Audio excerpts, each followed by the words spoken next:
এবারে যাচ্ছি ওই টপে, দেখি এখান থেকে ট্রেক করে ওই টপে যেতে পারি কিনা। আর এই হচ্ছে গাড়ির রাস্তা, এবার যাচ্ছি টপের দিকে।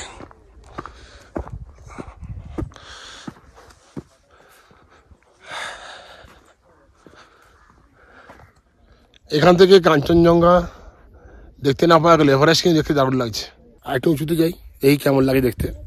এই হচ্ছে এভারেস্ট, পৃথিবীর সর্বোচ্চ শৃঙ্গ এভারেস্ট।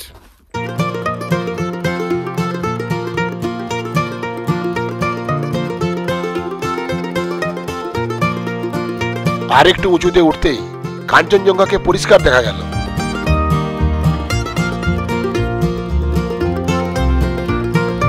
আর দেখুন, ওই হলো হোটেল সানরাইজ, ওখানেই আমরা আছি। ওই হোটেলের ছাদ থেকে সান্দাকফু অন্য যে কোনো হোটেলের থেকে সানরাইজ বা কাঞ্চনজঙ্ঘার ভিউ সব থেকে ভালো পাবেন। আমি আরো একটু ভালো ভিউ পাওয়ার জন্য আর একটু উঁচুতে উঠছি, অর্থাৎ আমি যাচ্ছি সান্দাকফু টপের দিকে। কাঞ্চনজঙ্ঘার মেন রেঞ্জের ঠিক পরেই ওই হলো থ্রি সিস্টার্স পিক, তারপরেই এই হলো বিখ্যাত এভারেস্ট রেঞ্জ।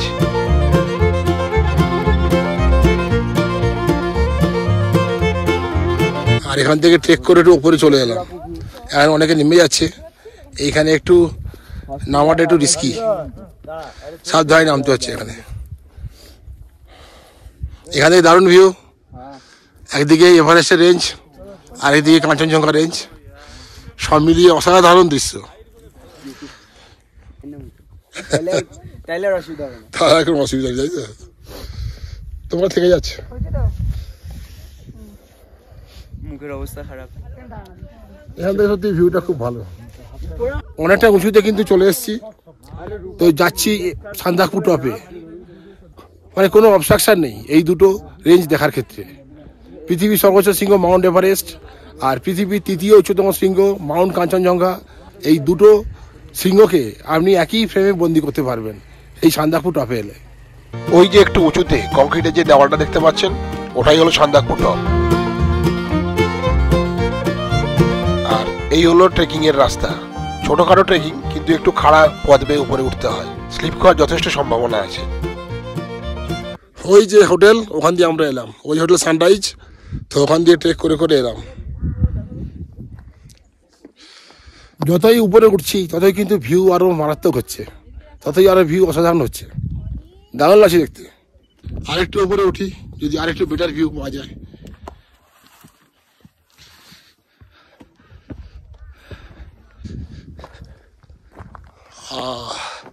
আরো উঠতে হবে, এদিক থেকে ওঠার নামার রাস্তা আছে। বাহ, এদিক দিয়ে তো হচ্ছে হামাগুড়ি দিয়ে উঠতে হবে। ওই যেতে হবে উপরে, এখানে কিন্তু কোনো রাস্তা নেই, বেয়ে বেয়ে উঠতে হবে উপরে।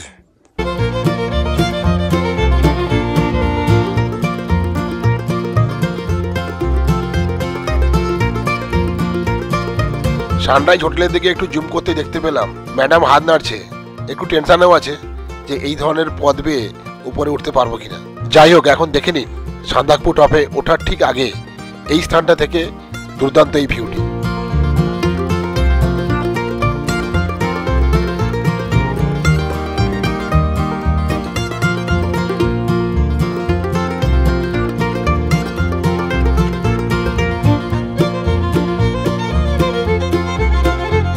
এই হলো সান্দাকফু টপে ওঠার শেষ পর্যায়ে। এখানে কিন্তু প্রায় খাড়া পথ বেয়ে উপরে উঠতে হবে, আর দেখতেই পাচ্ছেন এখানে কোনো প্রপার সিঁড়ি নেই, তাই ক্যামেরা বন্ধ করে এই রাস্তা দিয়েই আস্তে আস্তে করে উপরে ওঠার চেষ্টা করলাম। অবশেষে একটু কায়দা করে একদম সান্দাকফু টপ পজিশনে চলে এলাম। এখান থেকে চারিদিকের 360 ডিগ্রি ভিউ সত্যি এক কথা অসাধারণ, বর্ণনার অতীত, দারুণ লাগছে চারিদিকের ভিউ। মেঘমুক্ত আকাশ আর চারিদিকের ভিউ সত্যি এক কথায় অসাধারণ। তো আজকে হলো 22শে অক্টোবর, সন 2025, আর দিনটা হলো বুধবার। তো আজকের এই মেঘমুক্ত আকাশে একই ফ্রেমে কাঞ্চনজঙ্ঘা রেঞ্জ এবং এভারেস্টের রেঞ্জ দূরেই কিন্তু দেখতে পাওয়া যাচ্ছে। আর এই দুটো রেঞ্জকে একসঙ্গে ক্যাপচার করার জন্য এই সান্দাকফু টপে আসতেই হবে। সান্দাকফু থেকে সান্দাকফু টপে ট্রেকিংটা একটু ট্রিকি, সাবধানে উঠে এলেই কিন্তু হয়ে যাবে। যদি ট্রেক করে এখানে চলে আসতে পারেন তাহলে এই স্থানটিকে মনে হবে স্বপ্নের মতো। আর এই স্বপ্নের মতো জায়গায় 360 ডিগ্রি ভিউটা একবার দেখে নেওয়া যাক।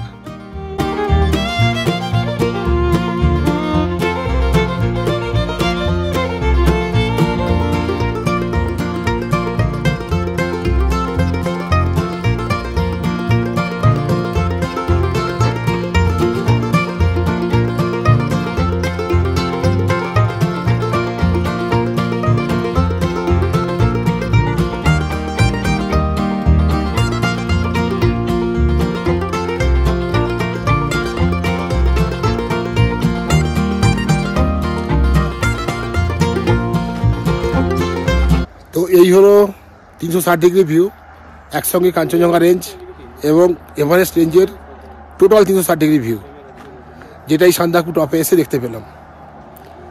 এখানে আরও কয়েকজন চলে এসছে, সব মিলিয়ে পরিবেশ সত্যি অসাধারণ।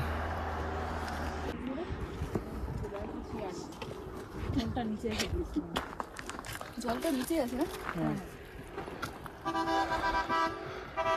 চল ধরে ধরে নেওয়া যাবে, স্লিপারই নয়। ঘুরে যাও, ওদিকে মুখ করে ঘুরে যাও। বলেনি তোমাকে, বলেছে ঘুরে নামো, কারণ ওটা ঘুরেই নামতে। এইভাবে এখানে ট্রেক করে উঠতে হবে বা নামতে হবে।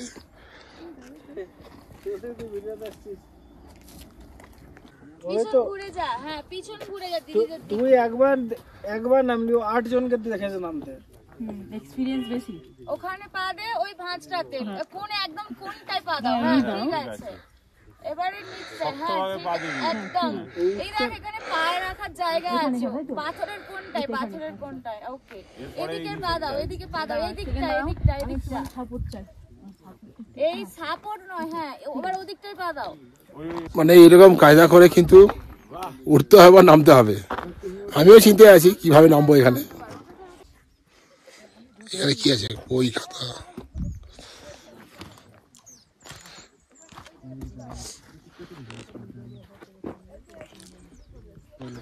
তো এখানে দেখতে পাচ্ছি সেই বুদ্ধদের যে পরপর পাথরগুলো সাজিয়ে রাখে, সেই সিস্টেমটা আছে এখানে। এখানে কয়েন রাখা হয়েছে।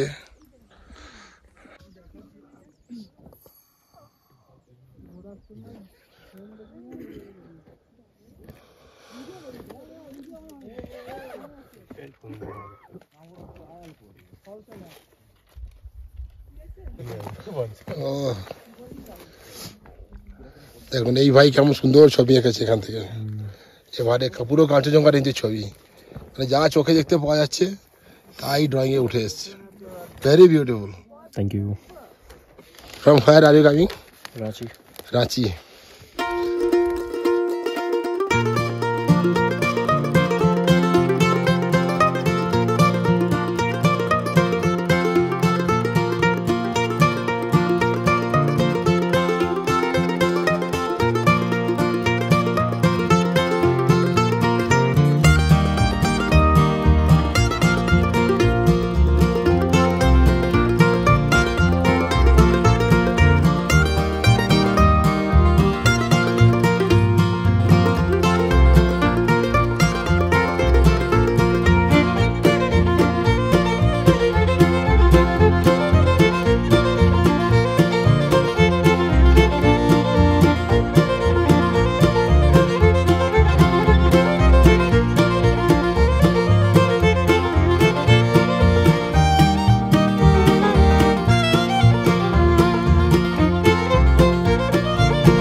সান্দাকফু টপে অনেকক্ষণই কাটালাম, আধ ঘন্টার উপর হয়ে গেল।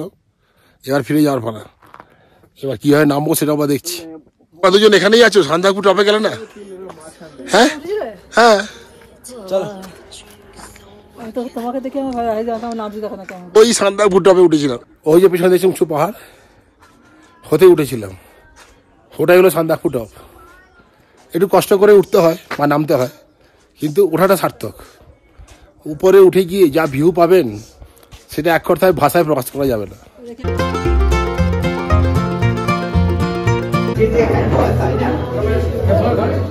হোটেল সানরাইজে ব্যবস্থা হয়েছে বুফে সিস্টেমে গরম গরম ব্রেকফাস্টে, তা দেখে খিদেটা আরো বেড়ে গেল।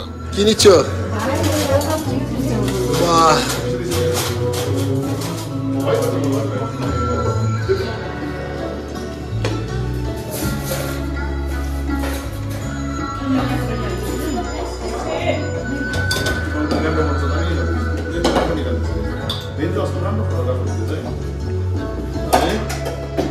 ব্যাকগ্রাউন্ডে কাঞ্চনজঙ্ঘা শিপিং বুথের দৃশ্য, আর এখানে আমরা কিন্তু ব্রেকফাস্ট করছি।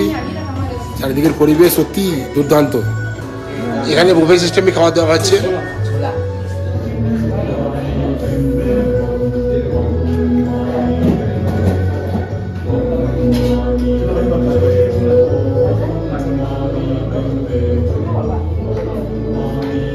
এবার চলুন দেখে নেওয়া যাক বুফে সিস্টেমে কি কি ধরনের খাবার দেওয়া হয়েছে। এই খাবার আপনি কিন্তু যত ইচ্ছা খেতে পারেন।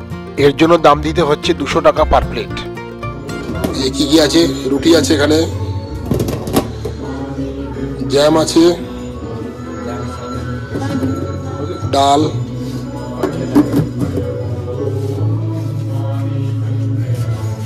इसका नाम क्या है? पुआ बोलते हैं। ये पुआ, ये बड़ मछली है। अच्छा। ये सोलांग बड़ मछली है। ये क्या है? ये चाउमीन। चाउमीन। और ये क्या है? ये डिविडेंड ब्रेड এখানে বুফে সিস্টেমের ব্রেকফাস্টে বিভিন্ন ধরনের আইটেম দেওয়া হচ্ছে। তো যেগুলো আমাদের পছন্দ সেগুলো কিন্তু নিতে পারেন।